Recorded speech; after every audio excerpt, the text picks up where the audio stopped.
Night falls differently over Texas. It doesn't drift in. It settles heavy and deliberate, like a curtain pulled across a land that remembers more than it reveals. The wind moves slow through the long grass, carrying stories that should have vanished years ago, but didn't. In towns divided by highways, in waters that look still until you stand too close, in quiet neighborhoods where the lights never quite reach the corners, something lingers, something patient, something watching us back. Lock your doors, put on your headphones, because after this video, you'll never see Texas the same way again. Bodies in the bayou. The bayous of Houston were never meant to hold secrets. They cut through the city like slow-moving veins, carrying rainwater, debris, and the restless pulse of a place that never truly sleeps. But beginning in the summer of 2023, something else began rising from the water, quietly, steadily, without warning. A single body pulled from the murky green, then another, and another. By early 2025, the number had reached 16. Authorities insisted the cases were unrelated, different ages, different backgrounds, no pattern they were willing to acknowledge, yet residents felt the shift immediately, a cold tension in the air, that uneasy pause when passing near the water's edge. Most of the recovered were unhoused individuals, people whose disappearances rarely made headlines, but the circumstances surrounding the recoveries felt wrong, too frequent, too compressed, too similar in their silence. Some were found tangled in reeds only a mile apart, despite entering the water in entirely different parts of the city. Others were located in areas where the current should have carried them farther downstream, yet they remained almost suspended in place, as if the bayou itself had chosen to keep them. A few had been missing only hours before resurfacing. Others had vanished long enough for their names to fade from public memory, and in every case, the water refused to explain. Witnesses living along Buffalo Bayou began reporting lights on the water late at night, pale, drifting, without identifiable source. One man described hearing what he called breathing from beneath the pedestrian bridge behind his apartment, a rhythmic pull of air that rose and fell with the tide. Others mentioned seeing ripples moving against the current, as though something beneath the surface was pushing upward, not drifting down. As rumors spread, the idea of a serial killer took hold of social media. Police dismissed it, calling the theory irrational, but their confidence only deepened the public suspicion. If there was no connection, why were so many bodies appearing now? Why this stretch of water? Why this sudden concentration of tragedy? Local journalists attempted to follow the threads, timelines, autopsies, environmental reports, but found inconsistency everywhere. Some files were incomplete, others were labeled pending, with no updates for months. Families questioned whether these were drownings at all, or something far more deliberate, hidden by the vastness of Houston's waterways and the vulnerability of those who lived closest to them. Today, the bayous look the same as they always have, still, green, reflecting the sky in muted fragments, but people have stopped walking too close, and whenever the water moves without wind, a quiet shiver runs through anyone who sees it. Because in Houston, the bodies stopped appearing as suddenly as they began, and no one can explain why. But the water remembers what it keeps and what it decides to return. The vanishing of Courtney Martin. Courtney Martin was supposed to be home in 15 minutes. On a warm evening in November 2023, she called her mother asking for a ride. The request wasn't unusual. The tone of her voice wasn't strained. Everything about that moment should have been ordinary. But somewhere between where she stood and where she was supposed to end up, Courtney disappeared. For months, Smith County authorities searched fields, backroads, and reservoirs. Volunteers moved in lines through brush so thick it swallowed their flashlights. Helicopters traced looping patterns over the countryside. Detectives interviewed friends, co-workers, distant acquaintances, anyone who might have seen her in those final minutes. But no trail formed, no sighting held. Courtney seemed to have slipped out of the world entirely. Her family refused to let her vanish quietly. They posted flyers, organized their own searches, and shared updates online. Each day without answers pressed heavier than the last. Her mother once said the silence felt like standing in a room where the lights are on, but something is missing from the air. Weeks turned into months, then a full year, and hope, once sharp and bright, thinned into something quieter, almost fragile. Then, in April 2025, A fisherman at a lake near Tyler stumbled across something lodged in the reeds, a fragment of bone, pale and unmistakably human. Investigators arrived quickly, but the scene offered little clarity. The remains were scattered, partially concealed by silt and thyme. Wildlife had disturbed the area. Rain had erased the tracks. It took days before the medical examiner confirmed what the family had already begun to fear. The remains belonged to Courtney. What struck investigators immediately was the location. The lake was miles from where she was last seen, in an area with no recorded reason for her presence and no practical route connecting her known timeline to this isolated shoreline. There were no signs of an accident, no damaged terrain suggesting a fall or struggle, and no belongings nearby. No keys, no phone, no clothing that might explain how she arrived there or when. The autopsy offered even less clarity. Due to decomposition and scattered remains, the cause of death was listed as undetermined. Not homicide, not accident, not suicide, just an empty space where an answer should have lived. But the unanswered questions grew louder. Why did search teams who combed the area in 2023 report finding nothing? Why did dogs that passed within a mile of the shoreline fail to track her scent? And how did her remains end up in water shallow enough that shifts in wind could expose them, yet remain undiscovered for nearly 2 years? Some locals point to the dense, shifting terrain around the lake, a place where vegetation grows fast and conceals faster. Others whisper that she wasn't there the whole time, that she was moved, deliberately or not, sometime between the initial searches and the fisherman's discovery. But the files released to the public offer only fragments, a timeline interrupted, a path that refuses to draw itself. Courtney's family still visits the lake. They leave flowers at the waterline, watching the ripples drift toward the reeds where she was found. They say the silence there feels different, too still, too knowing, as if the lake is holding a story it can't quite bring itself to release. What remains of the investigation is a thin outline of a life that ended without witnesses, without explanation, without closure, a vanishing that left no shadow, only an echo, and echoes have a way of returning when the water decides it's time. 18 floors down, the death of Brianna Aguilera. On the last night of her life, 19-year-old Brianna Aguilera walked into her downtown Austin apartment building a little after midnight. Security footage shows her alone, tired but calm, still in her work clothes. She presses the elevator button, glances over her shoulder for a second, then steps inside. That is the last clear image anyone has of her alive. Before sunrise, her body is found in the courtyard behind the tower, 18 floors below the balcony of her unit. Police arrive, tape off the scene, and by morning the word is already circulating through the building. She jumped. The official classification comes fast. Suicide, case closed. But nearly everything around Brianna's death resists that label. When detectives review the camera system, they notice a problem.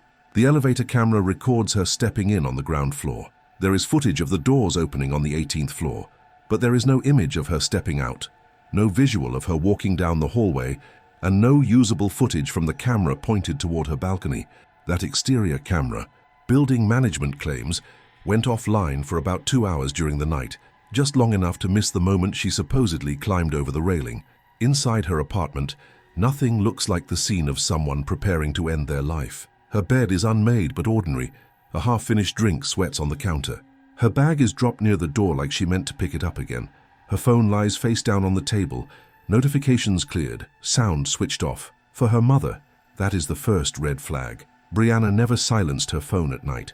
She kept it loud in case a friend needed a ride or her family called. Then there is the noise.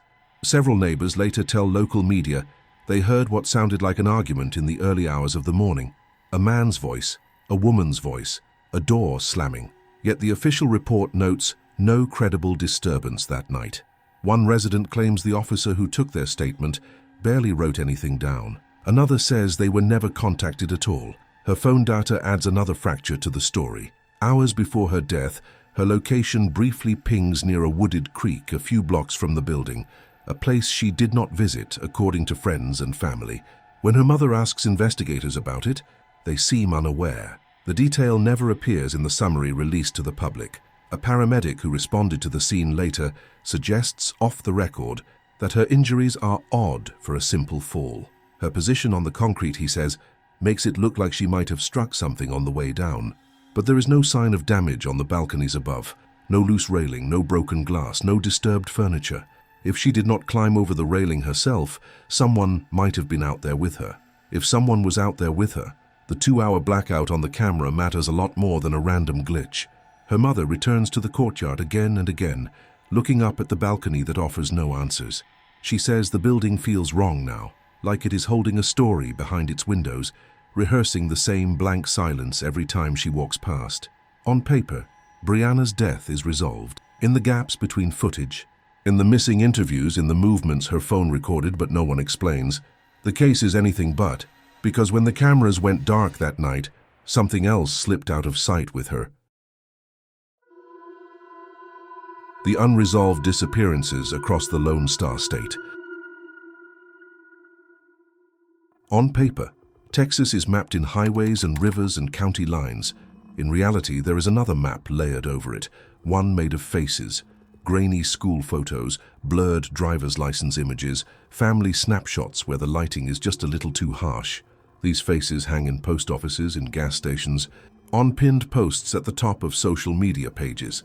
Together, they trace a different geography, the places where someone walked out of frame and never came back. In 2024, local stations began running regular segments under the same haunting banner, Missing in Texas. Each episode highlighted a handful of cases: men, women, children, vanished from San Antonio, Houston, El Paso, tiny towns most people drive past without noticing. Some had been missing for months, others for years. But the pattern that emerged was not who they were. It was how little anyone could say about what happened after the last confirmed sighting. In San Antonio, a small girl vanished from a playground while her mother stepped inside for just a few minutes. When she returned, the swing still moved. The air still carried the sound of other children laughing. Her daughter was gone. Extensive searches, divers in nearby waterways, drones, billboards, rewards, nothing. The playground remains repainted and maintained, but parents there glance at the edges of the fence the way you might look at a cliff. Hours north, a college student disappeared on a dark rural road, his car found crashed and abandoned. The engine still warm, headlights on, his wallet and phone inside. Footprints scattered near the shoulder, then stopping abruptly as if the night itself swallowed them. Years later, law enforcement still revisits the site, walking the same stretch of gravel while the wind throws dust against their ankles, like something trying to erase the scene all over again. There is the young woman last seen jogging through a suburban neighborhood. The boy who texted he was on his way home but never arrived. The mother whose car turned up at a shopping center, keys in the ignition, seat pushed back like someone else had been driving. In each case, the same phrases echo through official statements. No sign of foul play. Unclear last movements. Investigation remains open. Open but empty. For the families, time does not move cleanly forward. It loops around the final day. They analyze security footage frame by frame, replay voicemail messages just to hear a voice, drive routes that investigators gave up on months ago. They say the hardest part is not grief, but the way ordinary objects become suspicious. An unlocked gate, a broken light, a stretch of woods that looks suddenly too dense. Texas has units dedicated to cold cases and missing persons, databases and tip lines and digital billboards carrying these faces down interstates at 70 miles an hour. Yet for many of these disappearances, there is no narrative, only a beginning and an empty outline where the rest of the story should be. A car left running, a backpack on a bench, a phone that stopped updating its location in the middle of a normal day. At night, if you look at a map of the state and mark every unresolved disappearance, it starts to resemble a constellation. Not neat, not symmetrical, just clusters of absence scattered across cities, highways, and open land. Each point is a question that has never been answered. Each dot is a place where the world opened for a moment and did not close properly afterward. Some of these cases will be solved years from now. Bones uncovered by construction, a confession made in a prison yard, a piece of forgotten evidence tested with new DNA methods. But others will remain as they are now. Names attached to dates with no clear ending, frozen in the moment before someone realized they were gone. And while the living redraw their maps around the missing, the ground beneath Texas keeps its own record, waiting for the day it decides to give something back. The identity lost for 40 years, Roberta Mummer, In the summer of 1984, a rancher in rural North Texas noticed something pale sticking out of the soil behind a sagging fence line. At first, he thought it was the bleached curve of animal bone, common in that part of the state, where the land shifts and reveals what it no longer wants to hold. But when he stepped closer, he saw the unmistakable contours of a human skull. The sheriff's department arrived, photographed the scene, collected what they could, then left with a box of scattered remains and almost no clues. The woman had no identification, no clothing, no personal items, nothing to anchor her to a name. For decades, she was known only as Jane Doe of Montague County. Her bones sat in storage, occasionally revisited by investigators when new technology emerged. But each attempt led nowhere. In the files, she was described as a white woman in her 20s or 30s, likely dead for months before discovery. The case grew cold, then colder. Eventually, it became the kind of story passed around by local officers as a reminder of how easily a life can disappear into the wide, empty spaces of Texas. But in 2024, nearly 40 years later, the case stirred back to life. A new wave of forensic DNA techniques allowed investigators to extract a usable profile from the remains.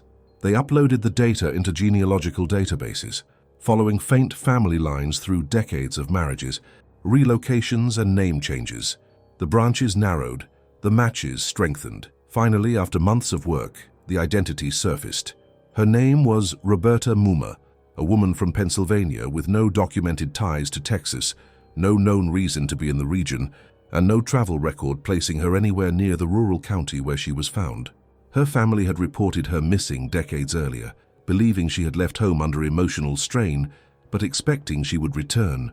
They never imagined the distance her disappearance would cover, or the silence that would follow. The discovery raised more questions than it answered. How did Roberta travel from the Northeast to an isolated pasture in North Texas? Was she taken there? Was she abandoned there? Was her death the result of an accident, foul play, or something that can no longer be determined after 40 years of erosion, storms, and shifting soil? Researchers revisiting the scene noted how unlikely it was that her remains stayed hidden so long in such shallow earth. The rancher had walked that fence line many times. Coyotes roamed the area. Rainfall often washed out patches of ground. It was as if the land had covered her deliberately, tucking her beneath layers of time, waiting for someone to notice. Her family, upon receiving confirmation of her identity, held a memorial service. They said the relief of knowing where she ended was overshadowed by the agony of understanding none of the how or why. Her story had become a long, empty corridor, one with a beginning and an abrupt stop, but no path connecting the two. Investigators reopened the file, studying the old photographs, searching for any hint of trauma on the surviving bones. But too much time had passed. Evidence had degraded, memories had dissolved, potential witnesses had died or moved away. Every lead faded into the same soft dead end. And so the mystery of Roberta Mumma remains suspended between two eras, discovered in one, identified in another, fully understood in neither. A woman who vanished in the East, died in the South, and spent 40 years waiting in the quiet soil of a Texas pasture for someone to finally call her by name again. But when the earth keeps a secret for that long, it rarely gives back the whole truth. The bodies returned by the water. Water in central Texas moves quietly. It does not roar or churn unless forced. Most days it rests in long, glassy stretches, lakes reflecting broken clouds, creeks sliding under bridges, reservoirs ringed by pale limestone. But in the last 2 years, those calm waters have gained a darker reputation. Too many disappearances, too many bodies drifting back in ways that make no sense. The first case that drew public attention was a young man who vanished during a weekend camping trip at Lake Georgetown. Friends said he stepped away from the group to get better cell service. Minutes passed, then an hour. They searched the trails with flashlights until dawn. When authorities arrived, they assumed he slipped, drowned, was carried by the current. But the lake was low that month. The water moved slow, barely enough to ripple. Yet 3 days later, his body surfaced on the opposite side of the lake, an area that should have required strong flow to reach. Divers said the direction of travel defied the conditions. It came from the wrong way, one of them murmured. Months later, another disappearance struck the region. A woman left her car near a hiking trail in Williamson County, Her belongings were inside, the engine had cooled, but the keys were still in the cup holder. Search teams combed the woods, the creek beds, the narrow channels leading to the reservoir. Nothing, not a piece of clothing, not a footprint. When her body finally appeared, it emerged in a shallow bend of the water so still that investigators described it as practically motionless. The location was baffling. She would have had to cross rough terrain at night in silence, without leaving marks. And currents in that area pulled downward, not upward. The recovery contradicted the physics of the place. These incidents became whispers online. Why do the bodies keep showing up in places they shouldn't? Locals recalled older stories of swimmers who vanished for hours before resurfacing just feet from where they entered. The water, people said, doesn't behave the way it should. Then came one of the most unsettling cases. A teenager disappeared after parking near a river access point to take photos at sunset. His phone, later recovered, held a final image, the water in perfect stillness, the reflection of the sky splitting into two tones of blue. Investigators believe he slipped and fell in, but the timeline fractures the theory. His phone's timestamp shows the photo taken at 8:43. Multiple witnesses reported hearing a splash closer to 9:15. By the time search teams arrived, the surface was undisturbed. When his body was recovered 5 days later, it was found less than 100 yards from where he stood, an area divers had previously checked twice. What ties these cases together is not a single explanation, but the absence of one. No damaged boats, no signs of struggle, no indications of foul play that hold under scrutiny. Only the quiet, almost obedient return of the missing, sometimes days later, sometimes weeks, emerging in places the water should never have carried them. Hydrologists consulted in 2025 noted that certain Texas reservoirs experience unusual stratification, layers of water that can trap objects temporarily before releasing them unexpectedly. But even they hesitated at the patterns, the timing, the repetition, the way the bodies appeared as if placed rather than transported. Families visit the shorelines now with an unease they can't fully name. They stand at the edge, waiting for answers no one can give. The lakes remain still, the rivers keep their secrets, and the water, quiet as breath, seems to watch them back. If these stories stay with you, share the one that struck you the most. Sometimes the surface is calm, only because something deeper refuses to rise. 6 stories, scattered across a state too wide for most of us to fully comprehend. 6 echoes rising from water, from soil, from silence, reminding us that not every mystery leaves a clear trail behind. Texas holds its secrets the way the earth holds heat, slowly, quietly, until the moment it chooses to release it. And what we found tonight were not just unsolved cases, but places where reality thins, where time hesitates, where answers slip just out of reach. If you made it this far, thank you. If one of these stories stayed with you, let it breathe for a moment before you scroll away. Leave a like if you felt that pull in your chest when the facts didn't quite connect. Tell us which mystery unsettled you the most, and which corner of the world you want us to step into next. But remember, some places aren't forgotten, they're waiting.